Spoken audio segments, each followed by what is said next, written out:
Hi అండి. అందరూ బాగున్నారనుకుంటున్నాను. ఇంకా బాగుండాలని మనస్ఫూర్తిగా కోరుకుంటూ welcome back to our channel. ఏం చేస్తున్నారు? ఎలా ఉన్నారు? కింద కమెంట్‌లో చెప్పండి. ఈరోజు మన వ్లాగ్ వచ్చేసి సాటర్డే అండ్ సండే 2 డేస్‌దనమాట. అంటే సండే రోజు పెద్దగా ఏం షూట్ చేయలేదు. ఒక రిక్వెస్టెడ్ రెసిపీ ఒకటి ఇందులో షేర్ చేశాను అంతే. ఇంకా సాటర్డే రోజు ఏంటంటే పిల్లలు వెళ్ళిపోయారు ఆల్రెడీ చూసారుగా టైం 9 అవుతుంది. మన కిచెన్‌లో చిన్న వాచ్ ఉంది కదా! ఇంకా అలా అనమాట. పిల్లలకేంటంటే సింపుల్‌గా వాళ్ళు పాలు, బిస్కెట్ అలా తినేసి ఎళ్ళిపోయారు. లంచ్ బాక్స్ కూడా పెట్టేశాను. ఇంకా కొంచెం అంటే నాకు, మా వారి వరకు మాత్రమే బ్రేక్‌ఫాస్ట్ చేస్తున్నా. పెసరట్టనమాట. పెసలు నానబెట్టున్నాను నైటే. అయితే ఇవాళ ఏమైందంటే అనుకోకుండా వచ్చిన ఒక పనికి లేట్ అయిందనమాట. అందువల్ల పిల్లలు బ్రేక్‌ఫాస్ట్ తినకుండా పాలు తాగేసి ఎళ్ళిపోయారు. ఇంకా లంచ్ అయితే అయిపోయిందనుకోండి. పెసరపిండిలో అదే కొంచెం బియ్యము, పెసలు నానబెట్టాను గదా! అందులో చిన్న అల్లం ముక్క, పచ్చిమిర్చి, కొంచెం జీలకర్ర వేసి గ్రైండ్ చేసేసాననమాట. ఇక్కడ పెసరట్టేసేస్తున్నాను ఆల్రెడీ. చట్నీ ఏమంటే ఎక్కువ టమాటా చట్నీయే ఇష్టపడతారు. పెసరట్టుకి పల్లి చట్నీ కంటే గూడా సింపుల్‌గా టమాటా, పచ్చిమిర్చి అలా మగ్గించేసి లైట్‌గా సాల్ట్ వేసి గ్రైండ్ చేస్తే చాలా బావుంటుంది. అయితే నేను టమాటాలు మగ్గించేటప్పుడు కొంచెం ఆయిల్ ఎక్కువ పడిపోయింది. అందుకని నేనింకా తాలింపు అనేది పెట్టలేదు. హెవీ అవుతుంది కదా! అందుకని. పెసరట్టు వన్ సైడ్ కంటే గూడా 2 సైడ్స్ కాలిస్తేనే బావుంటుంది. దీనిపైన ఏంటంటే ఉల్లిపాయ ముక్కలు అలా వేస్తే గూడా బానే ఉంటుంది. మన వీడియోస్‌కి రెగ్యులర్‌గా ఒకరు కామెంట్ చేస్తూ ఉంటారు. వాళ్ళ పాపది 16థ్ బర్త్‌డే విషెస్ చెప్పండి అని అన్నారు. మరి రేపు మన వీడియో రాదు కాబట్టి ఇవాళ అడ్వాన్స్‌గా happy birthday to you Sridurga. ఇంకిక్కడేంటంటే పైన మన గార్డెన్ లుక్ మొత్తం మార్చేస్తున్నామనమాట. అంటే కొంచెం చెట్లు అవి అంతా అదైపోయినాయి. అన్నీ తీసేసి మొత్తం నీట్‌గా కడిగి పెట్టేసాం. కొన్ని ప్లాంట్స్ తీసుకుందామని చెప్పి నర్సరీకొచ్చాను. ఆల్రెడీ మీరు ఈ షార్ట్ వీడియో చూసే ఉంటారు. నేను సాటర్‌డే రోజు పోస్ట్ చేశా. కొన్ని పూల మొక్కలు ఆల్రెడీ మన దగ్గరున్నాయి. ఇంకా అవి కాక కొన్ని తీసుకున్నాననమాట. ఎలాగో ఫెస్టివల్ రాబోతుంది గదా! ఎవరికైనా ఉంటుంది కదా! కొంచెం పండగ మూమెంట్స్ అంటేనే ఇల్లంతా కొంచెం కొత్తగా అలంకరించుకోవాలి, ఇంకా నీట్‌గా పెట్టుకోవాలని ఉంటుంది కదా! అందులోనూ దివాళీ చాలా నీట్‌గా పెట్టుకుంటాము ఇలాంటి ఫెస్టివల్స్ టైంలో. సరే ఇంకా పైన చిన్న సెటప్ అనుకున్నాను కదా! అందుకు నాకేమేమి కావాలో తీసుకుందామని ఇక్కడికొచ్చాను.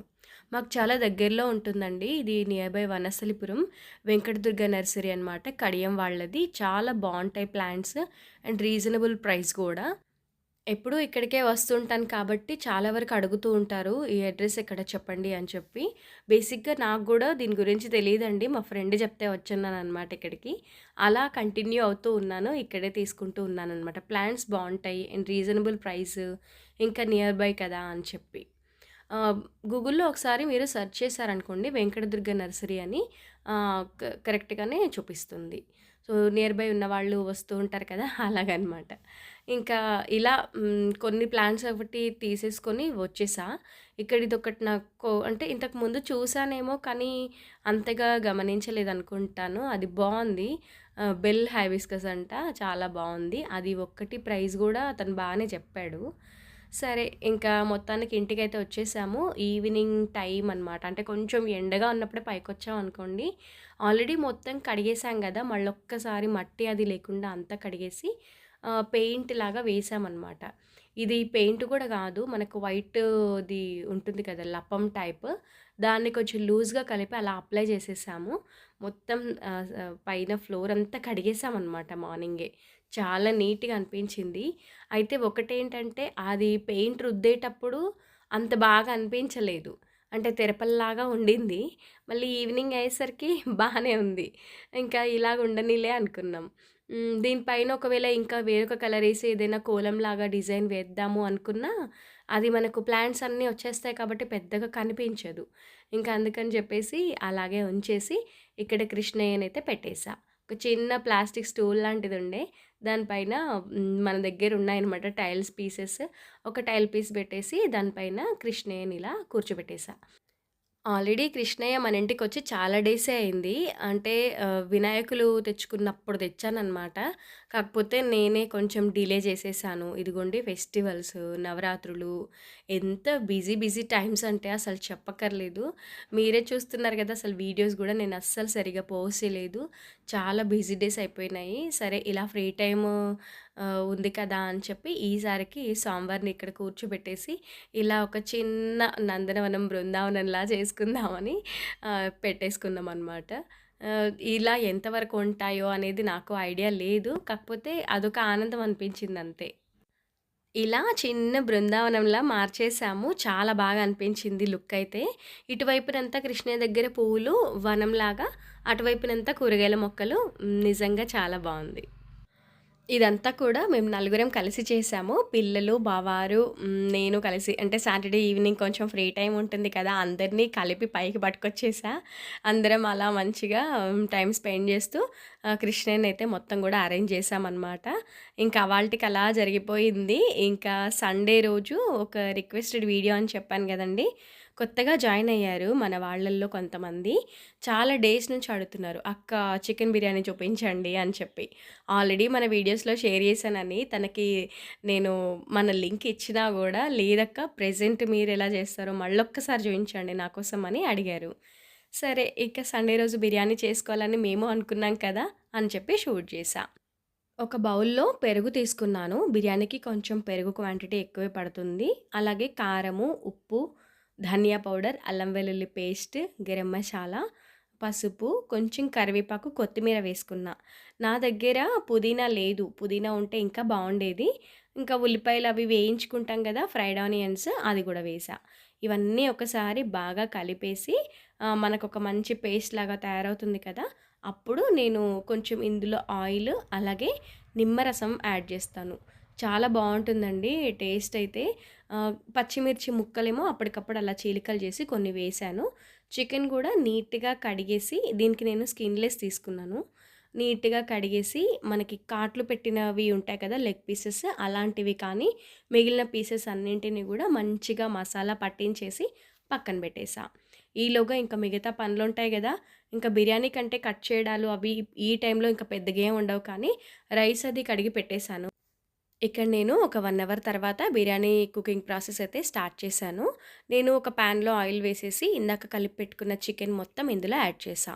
లేదంటే మనం ముందుగానే ఎందులో అయితే కుక్ చేద్దాం అనుకుంటున్నామో డైరెక్ట్ అందులోనే చికెన్‌ని కలిపి పెట్టి అలా గూడా కుక్ చేసుకోవచ్చు. ఇంక ఇటువైపునేమో అది అలా ఉడుకుతూ ఉంటుంది కదా! ఒక గిన్నెలో రైస్ ఉడికించడం కోసం బాస్మతి రైస్ తీసుకున్నాను కదా! ఇంకా ఎంత వాటర్ కావాలో అంత క్వాంటిటీ గిన్నెలో వేసి, కొంచెం అల్లం వెల్లుల్లి పేస్ట్, అలాగే బిర్యానీ మషాలా, హోల్ గరం మసాలా ఉంటుంది కదా! బిర్యానీ ఆకు, చెక్క, లవంగ, ఇలాచీ, మరాఠీ మొగ్గ, ఫ్లవర్, స్టార్ ఫ్లవరు, షాయి జీరా ఇవన్నీ గూడా. అన్నీ వేసేసి కొంచెం ఆయిల్ ఇంకా సాల్ట్ అవంతా కూడా వేసి వాటర్ మరిగేంతలాగా అలా పక్కన పెట్టేశాను. అదలా మరుగుతుండగా ఒక్కసారి చికెన్‌ని ఇంకొక వైపు టర్న్ చేసేసి, ఎక్కువ కుక్ అవ్వాల్సిన అవసరం ఏం లేదు. ఒక 50% అయితే చాలు. అదలా కుక్ అవుతూ ఉంటుంది. మూత పెట్టేస్తే ఇంకా అటువైపున ఎసరు కూడా మరిగిపోయింది కదా! అందులో రైస్ అది వేసేసుకుంటున్నా. మనకు ఈ బిర్యానీకి కావాల్సిందల్లా ఏంటంటే రైస్ అనేది విరిగిపోకూడదు. చాలా జాగ్రత్తగా చేయాలి. అలాగని అన్నం ముద్దలాగా వచ్చినా గూడా బిర్యానీ అనేది అస్సలు బావుండదు. ఈ క్వాంటిటీ నేనెలా తీసుకున్నాను అంటే కేజీకి కేజీ రైస్ తీసుకున్నా అండి. అంటే చికెన్ కేజీ ఉంటే రైస్ కూడా ఒక కేజీ. ఒక 70% కుక్ అయిన తర్వాత స్టవ్ అనేది ఆపేస్తా. ఆపేసి అప్పుడు నేను దమ్ ఇలా పెట్టేస్తూ ఉంటాను. ఏ గిన్నెలో అయితే మనం దమ్ పెడదాం అనుకున్నామో కొంచెం వెడల్పుగా కాస్త బాటమ్ అనేది మందంగా ఉండేలా చూసుకోవాలి. అడుగున ఫస్ట్ కొంచెం రైస్ యాడ్ చేసి కుక్ అయిన చికెన్‌ని ఒక లేయర్ వైస్‌గా కొంచెం జ్యూస్‌తో పాటు వేసేసా. ఆ తర్వాత రైస్ యాడ్ చేశాను. మొత్తం గూడా వాటర్ తీసేసి పైన కొంచెం కొత్తిమీర, అలాగే ఫ్రైడ్ ఆనియన్స్ వేసుకున్నా. ఇంట్రెస్ట్ ఉంటే ఫుడ్ కలర్ గూడా యాడ్ జేసుకోవచ్చు. ఇంకొక లేయర్ చికెన్ వేశాను. ఇంకొక లేయర్ రైస్. అలా ఎన్ని లేయర్స్ వస్తే అంత లేయర్స్ వేసుకుంటే సరిపోతుంది. నాకు ఈ హండీ కరెక్ట్‌గా సరిపోయిందనమాట. నేను చేసే బిర్యానీ క్వాంటిటీకి. మాకిది 2 పూటలకవుతుంది. అసలు తినలేమనమాట ఎక్కువగా అలాగా. ఫైనల్ టచ్ వచ్చేసి నెయ్యి అనమాట. ఆ నెయ్యి ఫ్లేవర్ చాలా చాలా బావుంటుంది. బిర్యానీ ఇంకొక 5 మినిట్స్ ఏమో high flame, 5 minutes medium flame, 5 minutes slow ఫ్లేమ్‌లో పెట్టి అలా 15 మినిట్స్ ఉడికించిన తర్వాత ఒక 10 మినిట్స్ స్టవ్ పైన అలా వదిలేస్తాను. బాగా సెట్ అవుతుందనమాట రైస్ అనేది. అలా సెట్ అయిన తర్వాత లాస్ట్‌లో అందరికీ గూడా సర్వ్ చేస్తాననమాట. ఇది నా చికెన్ బిర్యానీ రెసిపీ అయితే. ఇంకా కొంతమంది ఏం చేస్తుంటారంటే, ఆ గరం మసాలాను అప్పటికప్పుడు దంచుకొని గూడా వేస్తూ ఉంటారు.